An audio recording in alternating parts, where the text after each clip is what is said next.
चंद्रपूर मध्यवर्ती बँकेची परीक्षा ज्या खासगी कंपनीला दिली त्या कंपनीची चौकशी झाली पाहिजे. काँग्रेसचे माजी आमदार कैलास गोरंट्याल यांची मागणी. चंद्रपूर मध्यवर्ती बँकेची परीक्षा ज्या खासगी कंपनीला दिली त्या कंपनीची चौकशी झाली पाहिजे अशी मागणी काँग्रेसचे माजी आमदार कैलास गोरंट्याल यांनी आज दिनांक 22 डिसेंबर रोजी दुपारी 2 वाजेच्या दरम्यान केली आहे. बँकेची परीक्षा जर कोणत्याही बोगस कंपनीला दिली तर भविष्यात कोणालाही बँकेत नोकरी लागणार नाही असं सुद्धा कैलास गोरंट्याल म्हणाले.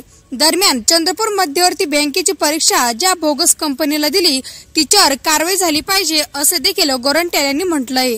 चंद्रपूर मध्यवर्ती बँकेच्या परीक्षेत गोंधळ झाल्याने बाहेरील जिल्ह्यातून जालन्यात आलेल्या अनेक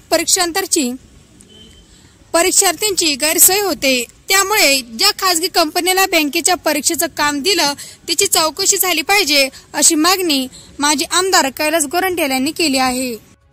सेट आज चंद्रपूर मध्यवर्ती बँकेमध्ये गोंधळ झालेला आहे. विद्यार्थ्यांना आज रद्द करण्यात परीक्षा रद्द करण्यात आलेली आहे.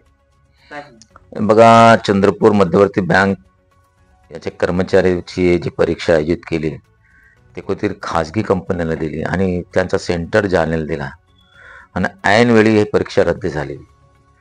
या विदर्भातून मराठवाड्यातून फार विद्यार्थी जालन्याला आले आणि थंडीचे दिवस आहे आणि कोणत्याही प्रकारची व्यवस्था त्यांची राहण्याची जेवणाची केलेली नाही आणि एक संभ्रम स्थिती निर्माण झाली. याबद्दल आम्ही संबंधित कलेक्टरकडे निवेदन देणार आहे आणि हे जे कंपनी आहे त्याची चौकशी झाली पाहिजे. अशी बोगस कंपनीला जर असंच काम दिलं तर भविष्यात कोणत्याही बँकात कोणती नोकरी लागणार नाही. कारण मी पण मध्यवर्ती बँकचा व्हाईस चेअरमन गेला 10 वर्ष होता, आता डायरेक्टर आहे. मला माहिती आहे की तिथं भरतीची प्रक्रिया काय असते आणि ह्या बोगस कंपनीवर कारवाई केली पाहिजे.